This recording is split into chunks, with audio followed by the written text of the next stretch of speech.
ہم یہ دعویٰ کر سکتے ہیں نا کہ ہمارا چیلنج ہے عالم اسلام کو، آپ اہل بیت سے ایک گناہ ڈھونڈ کے دکھاؤ۔ ایک مرتبہ میں دعویٰ کرتا ہوں کہ میں معصوم ہوں، صرف دعویٰ کرتا ہوں، لیکن جب پریکٹیکلی دیکھا جائے تو میں معصوم نہیں ہوں، مجھ سے خطائیں گناہ ہوتے ہیں۔ ایک مرتبہ وہ دعویٰ کرتے ہیں کہ ہمارے بڑے معصوم ہیں، پر پریکٹیکلی ان کی زندگی میں کوئی عصمت نہیں ہے۔ لیکن ایک مرتبہ ہم دعویٰ کرتے ہیں علی اور زہرا معصوم ہیں، پریکٹیکلی بھی معصوم ہیں۔ دوسرا ہمارا چیلنج، ہم آپ کے اماموں کے استاد دکھا سکتے ہیں، آپ ہمارے 11 اماموں کا کوئی ایک استاد دکھاؤ۔ یہ معجزہ ہے اہل بیت۔ آپ چھٹے امام کا استاد دکھاؤ، پانچویں امام کا استاد دکھاؤ، چوتھے امام کا استاد دکھاؤ، کہاں کس مدرسے میں پڑھے تھے؟ اور ثبوت ہے اگر کوئی انسان دنیا سے چلا جائے، میں اسے پہچاننا چاہتا ہوں، بھائی میں امیر شام کو پہچاننا چاہتا ہوں بغیر کسی تعصب کے کہ معاویہ بن ابی سفیان کی شخصیت کیا تھی، مجھے جاننا ہے۔ تو مولوی صاحب، مفتی صاحب، اگر مجھے پہچاننا ہے کیسے پہچانوں گا؟ تو اگر کوئی نیچے بیٹھا ہوا شخص کہتا ہے مجھے عارف کاظمی کو جاننا ہے، تو دو ہی طریقے ہیں، کہ آپ مجھ سے ملو، میرے ساتھ رہو، یا میری تقریر سنو، یا میری کوئی لکھی ہوئی کتاب پڑھو۔ ٹھیک ہے؟ اب ہمارا فاصلہ 1400 سال ہے، ہم علی کو جاننا چاہتے ہیں، ہم معاویہ بن سفیان کو جاننا چاہتے ہیں، جناب عمر کو جاننا چاہتے ہیں، جناب عمر کو جاننا، جتنے بھی اصحاب رسول تھے ہم چاہتے ہیں ان کی شخصیت سے ایک آشنائی ملے، پتہ چلے کیسے تھے، رہن سہن کیسا تھا، کردار کیسا تھا، اخلاق کیسا تھا، برتاؤ کیسا تھا۔ تو دو ہی طریقے، یا ہم اس زمانے میں جائیں اور ان کے ساتھ رہیں، یہ تو ناممکن ہے۔ دوسرا طریقہ یہ ہے ان کی شخصیت کو جاننے کے لیے یا ان کی تقریریں سنیں، وہ بھی نہیں ہے۔ تیسرا طریقہ یہ ہے ان کی لکھی ہوئی کتابیں پڑھیں، ان کے اقوال کو دیکھیں۔ تو میں بھی نہج البلاغہ لاتا ہوں، تو بھی کوئی چیز لا۔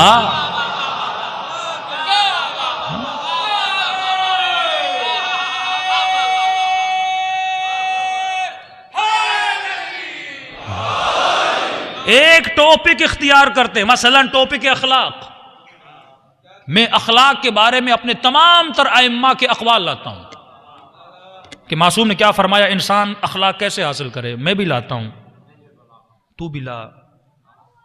معاویہ کے 4 قول،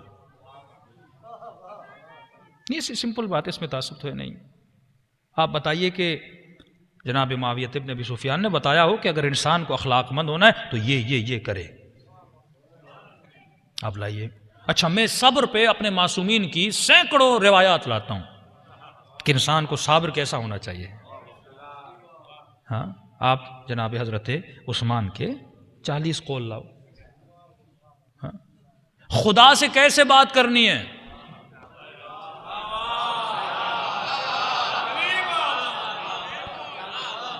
میں امام حسین کی دعائے عرفہ لاتا ہوں، میں امام سجاد کی دعائے ابو حمزہ سمالی لاتا ہوں، میں مولا علی کی مناجات لاتا ہوں، دعائے کمیل لاتا ہوں۔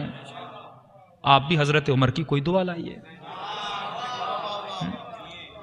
سمپل بات ہے، اس میں ہمیں دیکھنا ہے کس نبی کے جانے کے بعد کس شخص نے کتنا پریکٹیکلی لوگوں کی اصلاح کے لیے احادیث پر، فرامین پر اپنی ایک مرتبہ میں کاپی کرتا ہوں۔ اہل بیت کا کمال دیکھیے۔ اچھا، جتنے بھی صحیح بخاری، صحیح مسلم، مسلم احمد، یہ سارے کاپی ورک ہے۔ کاپی ورک کا مطلب کیا؟ مطلب یہ بھی ضروری ہے کہ رسول نے کیا کہا تھا۔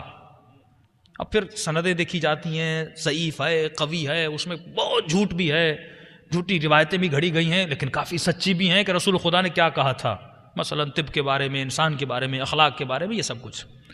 اسی طرح ہمارے پاس بھی ہیں کہ رسول نے کیا کہا تھا، لیکن اہل بیت کی اپنی کریٹیوٹی بھی ہے۔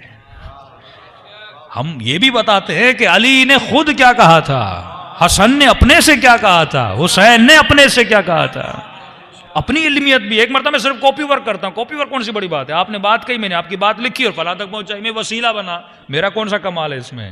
ایک شرف یہ ہے کہ میں نے آپ کی بات وہاں تک پہنچائی، مجھے ثواب ملے گا، لیکن میرا اپنا ذہن بھی تو ہو، میری اپنی علمیت بھی تو ہو۔ دعائے کمیل علی کی دعا ہے، ابو حمزہ سمالی چوتھے امام کی دعا ہے، دعائے عرفہ واللہ ایک بزنس مین کو، ایک دعائے کمیل، دوسری ابو حمزہ علی، 2 دعائیں پڑھ کے شیعہ ہو گیا۔ میں آج لوگوں کہتا ہوں اب کیوں اتنے جھنجٹوں میں پڑھتے ہو؟ غلط تبلیغ میں تبرہ کے کسی ایسے طریقے میں چلے جاتے اس کے بجائے کہ ہم اسے شیعہ بنائیں اسے دور کر دیتے ہیں. سمپل زندہ معجزہ اہل بیت کا، زندہ معجزہ اہل بیت کی دعائیں ہیں. میں کہہ رہا ہوں زندہ معجزہ ہے. اگر واقعاً کوئی حقیقت طلب اور حقیقت جو کوئی شخص ہو، آپ اسے ایک دعائے کمیل دو کہ یہ مولا علی کی ہے. اب تو علم کو بھیٹنا شروع کر، علی کہاں تھے اور وہ کہاں تھے. خزانے بھرے ہوئے ہیں، 70 80 جلدیں ہمارے اماموں کا علم پڑا ہوا ہے. تو انسان اگر کسی کو جاننا چاہتا ہے، سمپل سے سیاستدان کو پہچاننا، اس کے ہم بک پڑھتے ہیں. تو ہم نے علی کو تعصب سے علی نہیں بنایا، علی کو پرکھا، علی کو دیکھا، علی کو سمجھا. علی سے بہتر کوئی ملا ہی نہیں. مجبوری تھی ہماری علی کے در پہ جانا، مجبوری تھی ہماری مولا حسن کے در پہ، حسین کے در پہ جانا. بہتر شخصیت نہیں مل رہی، بہتر کردار نہیں مل رہا، بہتر علم نہیں مل رہا. یہاں تعصب کی بازی تو نہیں ہے.